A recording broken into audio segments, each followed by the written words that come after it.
What's going on, everyone? And today we celebrate the birthday of one of the most important Grizzlies, not only since the franchise was established here in Memphis, but one of the most important Grizzlies and NBA players in the game right now. Happy birthday, Ja Morant. Let's talk about what all he has done for this franchise in just 3 short years and what's to look forward to now that he's locked up for the next 6 seasons. Happy birthday, Ja Morant. Let's talk about the Grizzlies franchise player right here on Locked On Grizzlies. You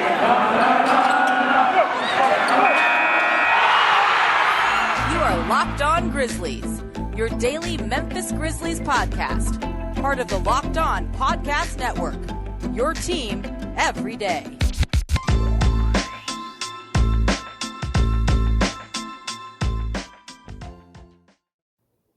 What's going on, everyone, and welcome back to Locked On Grizzlies. I am your host, Damichael Cole. We thank you for tuning into Locked On Grizzlies. Welcome back, and remember, this episode is brought to you by the one and only BetOnline. BetOnline it's your premier option for where you go to get your bets. And remember, BetOnline has you covered this season with more props, odds, and lines than ever before. And BetOnline is where the game starts. Well, thank you for tuning in to Locked On Grizzlies. My name again is Damichael Cole, beat writer at the Commercial Appeal, covering the Memphis Grizzlies. I've been here in Memphis since December. I'm born and raised in Memphis, of course, as well. Raised here, grew up here, watching the Grizzlies all my life, the 2004 teams, and going all the way up to the grit and grind years with Zach Randolph, Tony Allen, Mike Conley, and Mark Gasol, that entire crew, and into this new era of this next gen Grizz squad, and all my time watching the Grizzlies.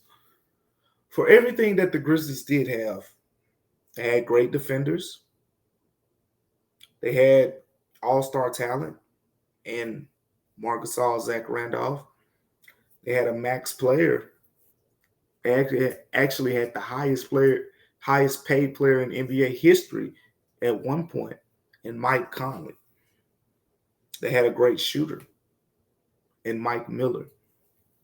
They had the excitement in Stromile Swift. They had the hometown grown guy, Lorenzen Wright. All of the things the Grizzlies have had, they never had a national phenomenon like Ja Morant. Happy 23rd birthday to the Grizzlies starting point guard who just wrapped up his third NBA season. Ja Morant is 23 years old now, and wow, what a career he's already had just for someone at the age of 23. But yes, the Grizzlies have never had a cultural phenomenon like Ja Morant. Let me explain. With Ja Morant, it goes beyond Memphis. It goes beyond what he's doing on the basketball court at FedEx Forum. It's deeper than that with him.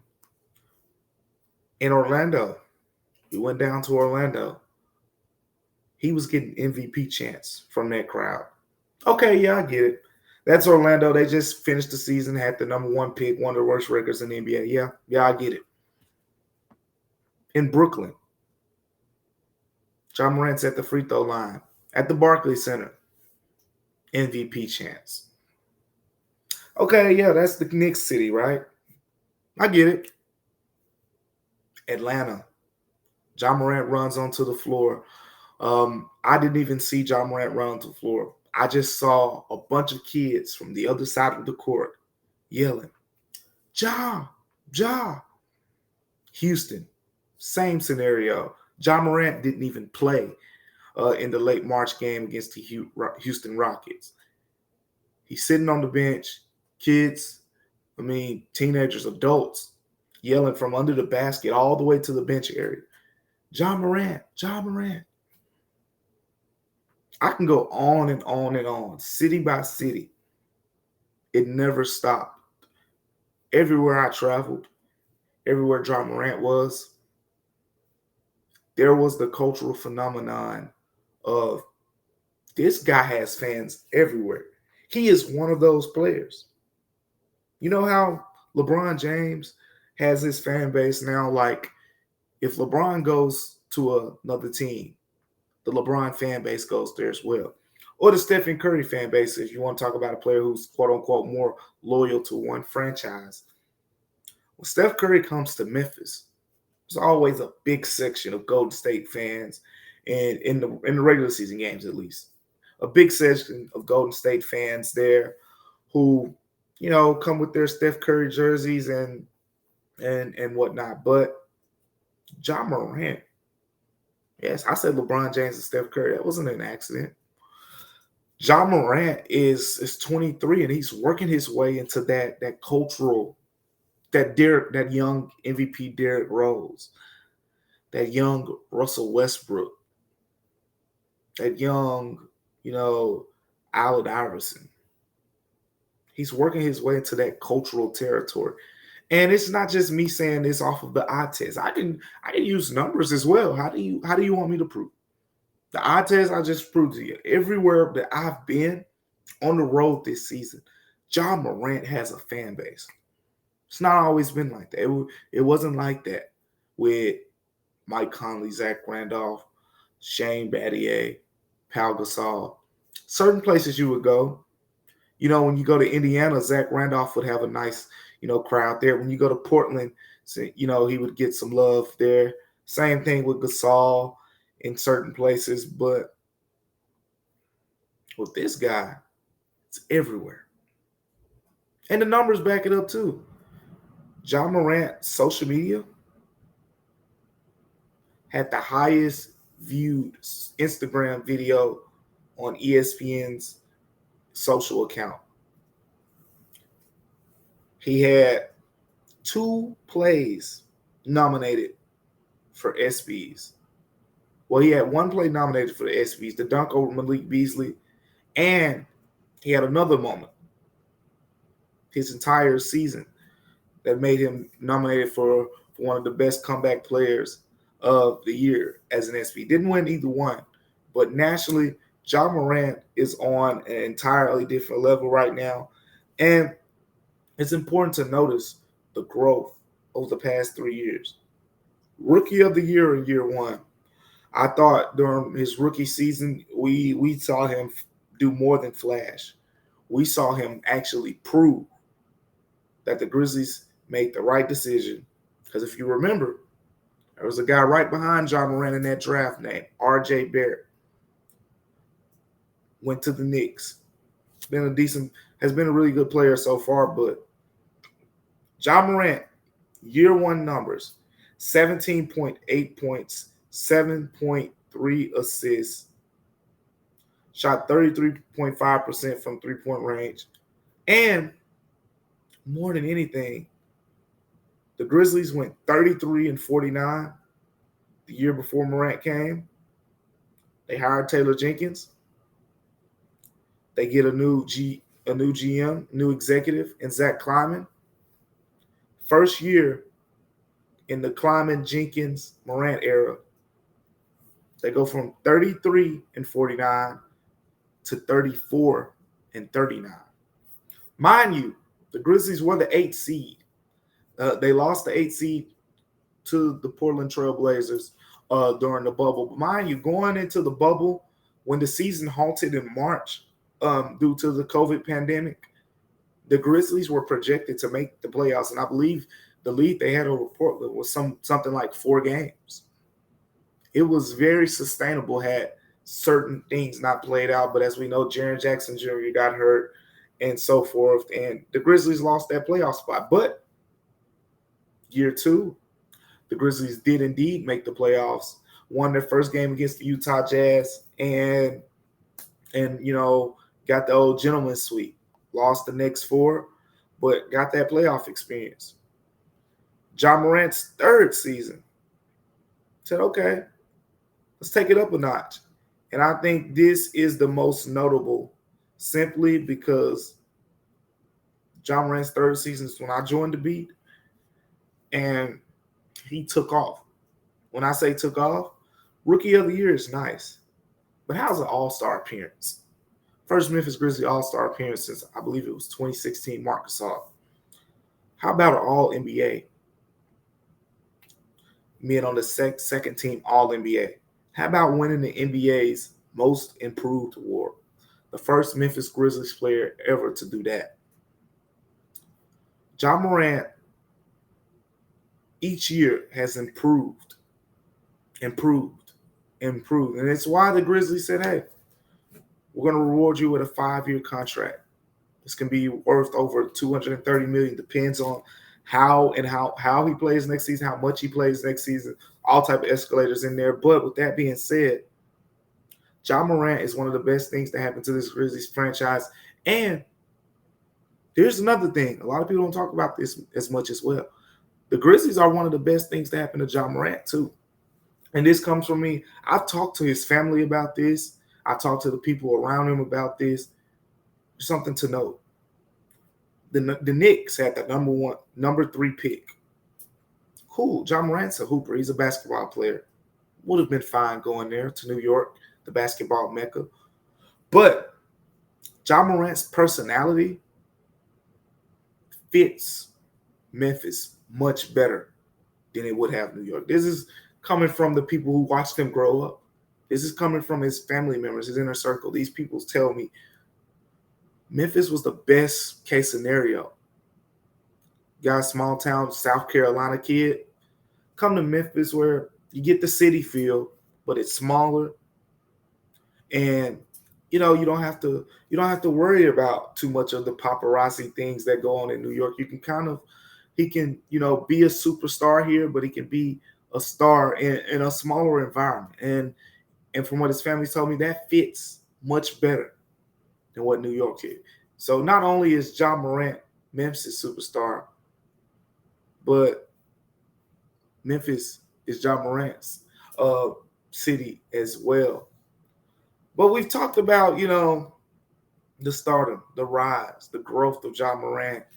And, he's in year 23 now. He's going into his 4th season. So what's the next step? Let's talk about that coming up on Locked On Grizzlies. But before we do, let's talk about Bet Online. Because when we talk about these next step coming up after this, you're going to want to remember that, because on Bet Online next season, make sure you factor that into play, because Bet Online is where you get your premier bets, and it's the number one source for your betting. BetOnline.net is where you go. Right now, the MLB season is in full gear. Preseason football is coming up, and guess what? BetOnline doesn't discriminate. BetOnline is not going to wait till the regular season. Preseason props will be available, so keep an eye on what's going on in the NFL so you can know which players are starting, which players are sitting out games in the preseason, and go ahead over to BetOnline. You can do that as well with the MLB. Make your MLB bets as well. Go over to betonline.net, because BetOnline is where the game starts. They have you covered with any sport, not just football and baseball, MMA, boxing, whatever you like. Head over to BetOnline, WNBA as well. BetOnline has you covered. So with Ja Morant taking the next step, what does that look like? A lot of people say, well, the guy averaged 27 points in year 3. He also just averaged 6.5 assists, 6.7 assists. He averaged a career high 5.7 rebounds, threw in some triple doubles. And not only that, he was arguably one of the better guard rebounders in the game this past season. So what's next? The good thing about Ja Morant is there are a lot of ways. There are a lot of ways he can still improve his game. There is serious untapped potential within this guy. Even after we just saw him have the best paint scoring season by a point guard in the past 25 years of NBA history. at least the past 25 years. That's as far back as ESPN stats and info, because the stats from them goes back with the paint scoring for guards. But Ja Morant, above prime Dwayne Wade, Flash, Russell Westbrook, Derrick Rose, all those guys. I also wrote a story on this during the season, how he was having a paint scoring season like we never seen before. And on top of the paint scoring, you got players like Draymond Green comparing his IQ to Rajon Rondo, LeBron James, that tier of players, Chris Paul. So it's not just the physical standpoint. We know what he brings to the table physically, mentally. Taylor Jenkins says it all the time. Taylor Jenkins was talking about this summer how Ja Morant, talking to the Summer League guys, would give them tips on certain things, or he would be sitting at lunch with Taylor Jenkins and they'd be going through certain things. Or Kennedy Chandler would say, hey, Ja said this to him after this play, or Ja said this to him after the game. This is what Ja Morant does. He's active mentally and physically. But what's the next step then? Where do you go after being an NBA All-Star Game starter and making All-NBA and averaging 27 points, leading the Grizzlies to the number 2 record in the NBA and the number 2 seed in the Western Conference? Well, the first thing is staying healthy. Ja Morant, so far, in the shortened season, played 67 games. Last season of the shortened season, 63 games. But this past year, 57 of 82 games. And it's not just 57 of 82 games. It's the close calls. I mean, Grizzlies fans, like I said, I'm a Memphis native, so I talk to people pretty much every day who are Grizzlies fans, and a lot of people say, man, when Morant falls, they hold their breaths. And Ja Morant fell a lot this season, and I've heard, I can't remember who the exact player was at this moment, but there have been players saying, look, you can't fall that much over the course of your career. It beats up on your body. And there are not only players who are saying that, there are clear examples of that. Dwayne Wade, I just mentioned Flash. Early on in his career, spinning in the air, a la Ja Morant, flying through the air with reckless abandon.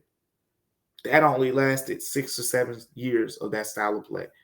Russell Westbrook was probably arguably the most explosive point guard we've ever seen until, meniscus injuries, knee problems that he's dealt with on the back 9 of his career. Derrick Rose, we know about the pogo stick like bounce that this guy had. I mean, a lot of you Locked On Grizzlies fans are also Memphis Tiger fans, so you saw him. You saw him up close. But ACL injuries, knee injuries as well, kind of diminished his athleticism. So you always have people ask the question, can Ja stay healthy and things like that? And I think so. I think there is, a pathway to him staying healthy. But, at the end of the day, those things are kind of unpredictable. But then that's a big deal because the injuries from last season, if you look at them, ankle, knee. And I remember it was right before I came here when he injured his knee against the Atlanta Hawks. It's right before I got the job in Memphis. So I was watching that game. It was non-contact. He kind of limped off the floor really hard, and people held their breath.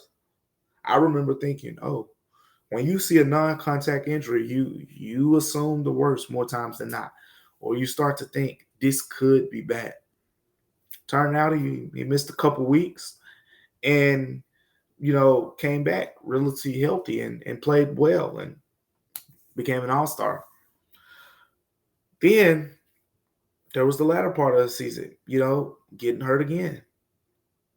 And then there was the knee injury, against Golden State, where the Grizzlies declared him out for the postseason, even though if the Grizzlies would have made the Western Conference Finals, I'm 90% sure Ja Morant would have played at some point in that series. But the Grizzlies declared him out simply because it was another knee injury. So He's had a few smaller knee injuries at this point of his career, and you just want those to go away. You don't want him to constantly have knee injuries because they take a toll. Talk to doctors about this, and the bigger knee injuries will take a toll on your body. They will affect your lateral movement. They will affect, the leaping ability and things like that. It's not just, though, staying healthy. Let's get into the game. Two quick things that I want to mention are the mid-range shot and his strength, which kind of tells into defense. The mid-range shot. This was more apparent in the Minnesota Timberwolves series than at any point this past season.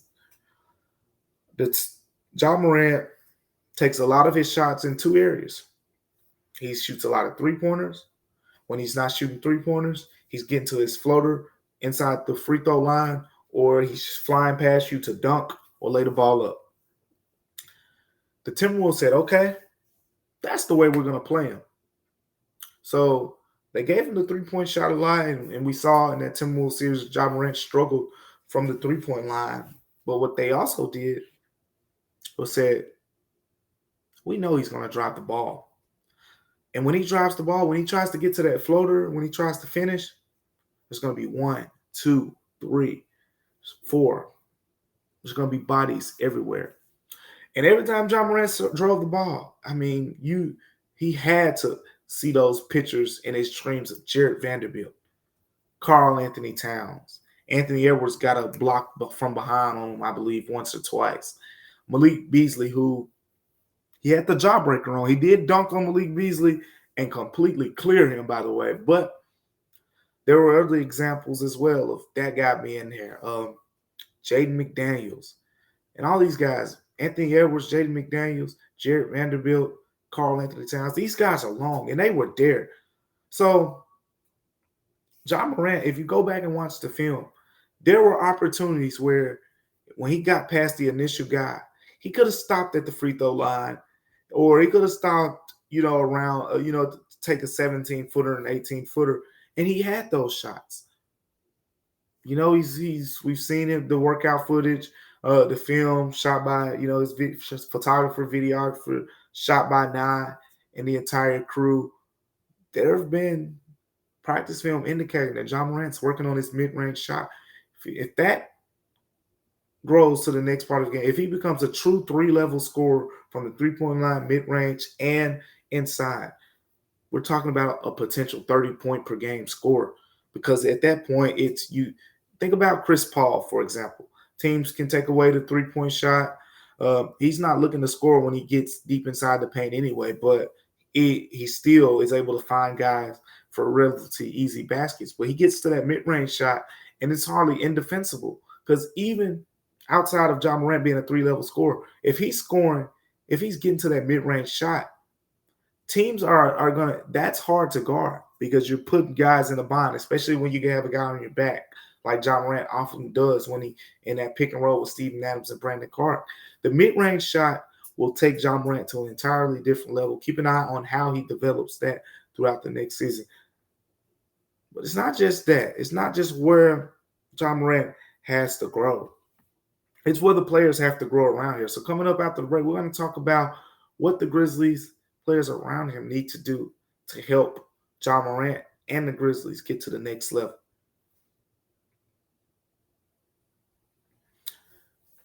So you look at the Grizzlies draft class, and you see Jake LaRavia, David Roddy, Kennedy Chandler, Vince Williams. All those guys had something in common. Talked about it. We've talked about it here. What those guys had in common is they all can shoot the basketball. They all shot over 37% from three the past season in college basketball. Kennedy Chandler, Vince Williams, Jake LaRavia, David Roddy. It's no coincidence that, again, Ja Morant was the NBA's best paint scorer, statistically speaking. The Timberwolves, as I just mentioned, hounded Morant in the paint. Desmond Bane shot the peel off of that orange basketball in that series. But it was mainly just Desmond Bane. Jake LaRavia, smooth shooting stroke. David Roddy shot the ball decently in summer league, but I saw sometimes in practice where he shot the ball much more better, which indicates it'll come around. Kenny Chandler, Vince Williams. I think Vince Williams has a really smooth shooting stroke. Kenny Chandler probably won't see too much time on the floor with Ja Morant, but we'll see how his three-point shot develops as well. But again, shot the ball really well in his one season in college. But I think those four guys plus Brandon Clark's growth at the three-point line. Jaren Jackson Jr., we saw how well he shot the ball early on his career. This past season, took a lot of three-pointers. But again, sub 35% shooting season from three-point range. How he develops from the three-point line. Dylan Brooks was money from the corners. Outside of the corners, subpar three-point shooting from him this past season. How those guys all develop at the three-point line impacts Ja Morant. Because over 7 assists his first couple years. 6.5, 6.7 assists this past season. The passing ability is there, as well as the scoring. If you watch Ja Morant play, especially before the initial knee injury against the Hawks, you would have seen, and the numbers will back this up, you go look at his first quarter scoring. Morant kind of played the game from a field perspective. Get his players involved early, sees what the defense gives him, and that determines his aggressiveness. That's why you saw games where he'd have 18 points, and then the next game he'd come back taking 10 more shots than he did in that game, and he'd finish with 30 points. Ja Morant, again, going back to his IQ, he plays a lot on field. So those players, and this is going to be a Grizzlies, franchise thing. They have to maximize the talent around Ja Morant. If you maximize that talent around Ja Morant, all NBA, it's a regular thing. All-Star game starter, book it. All of those things pretty much become regulars. What it comes down to, people will say, oh, he needs to shoot the three-point ball better. Don't worry about that. I fully believe Ja Morant, to me personally, at this point, this is not a bad three-point shooter. For three NBA seasons, for someone who gets downhill as much as he does, takes all those bumps and falls to the ground, it's not been a bad three-point shooter. And again, I've seen times again, yes, we're talking about practice. I've seen Ja Morant go out there and make 15 of 20, 17 of 20 three-pointers and get hot in practice. And I think that's going to translate over the course of his career. At the end of the day, he's probably not ever going to be guarded to the level of a guy like Steph Curry, where you basically face guard him. He's going to have room on those three-point shots. And that's why, he's going to be more than capable of putting up, 35% plus three-point shooting seasons over the course of his NBA career. 33.5% as a rookie, 30% as a sophomore, 34% in his third season. And I think it's going to go up. I think we're talking 35% or better next season for Ja Morant. But it comes down to what he has on the floor. There were certain games, all out of Timberwolves series, and I know I point to that series a lot, but I think that series just was a super big learning lesson, not just for Morant, but for the Grizzlies in terms of how and where they need to go from here to reach championship status. But Desmond Bane shot that ball well in that series. He wasn't the only one who got good looks. Other players got good looks. They just weren't falling as much. As you remember, that was the series DeAnthony Melton was removed from the rotation, wasn't making shots. So a lot goes into, how the Grizzlies can maximize Morant. How can he get better? But at the end of the day, I think it's simple as shoot the ball better. So the Grizzlies said, you know what? We're going to prioritize shooting in the draft. Zach Kleiman even said shooting was the priority. You space the floor. You have these guys around Ja Morant. And this team is really going to become a pick your poison. You're going to put one defender on Morant, drive the basketball, and hope he can hold up. Or you're going to keep dropping guys to help. And the Grizzlies are going to pass it to the open shooter, and they're going to swing it, and they're going to get all type of Ja Morant hockey assists from three-point shots, or Ja Morant assists from made corner baskets and three-point baskets. So there is potential to maximize what you have Morant there. And it's not just that. Defensively, there's potential to maximize Morant as well. I mentioned in the last segment, strength is a big area of improvement. We saw at times teams will post up Morant and things like that. Again, he's 23 now. He's going to grow in more into that grown man body, but I think he's always going to have a slender frame. But over the course of his career, he'll hold himself up better into the post. Everyone knows Ja Morant can move well laterally. We'll see over the course how he develops defensively. I think that's going to be a big talking point as we get into preseason. Of course, I'm going to be there. I'm going to talk to him about it. I'm going to ask him about it. I'm going to ask the coaches about it as well. And Dillon Brooks, more than anyone. People are mixed on Dillon Brooks, but he's going to challenge. I can bet you this. He's going to challenge Morant on defense as much as anyone on the team.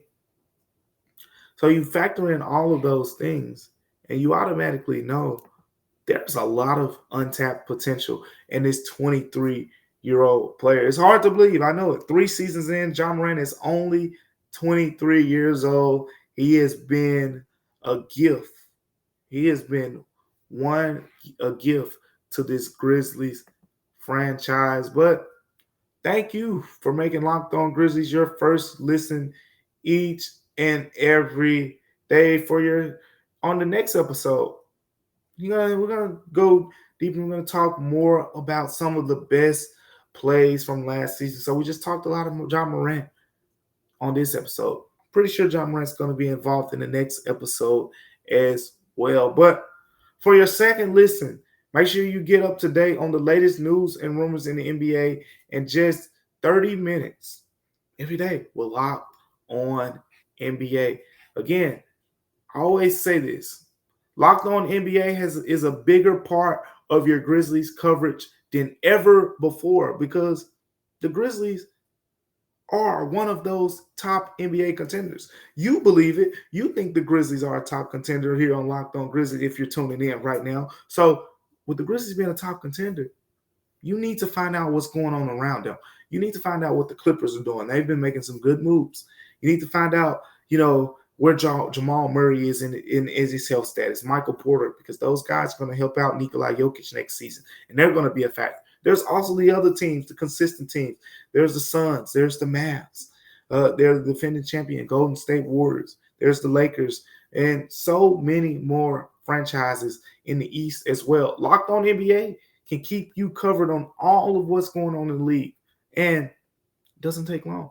It's just about 30 minutes, just like here when you tune into Locked On Grizzlies. And once again, we appreciate you for tuning into Locked On Grizzlies. Make sure you like, comment, subscribe.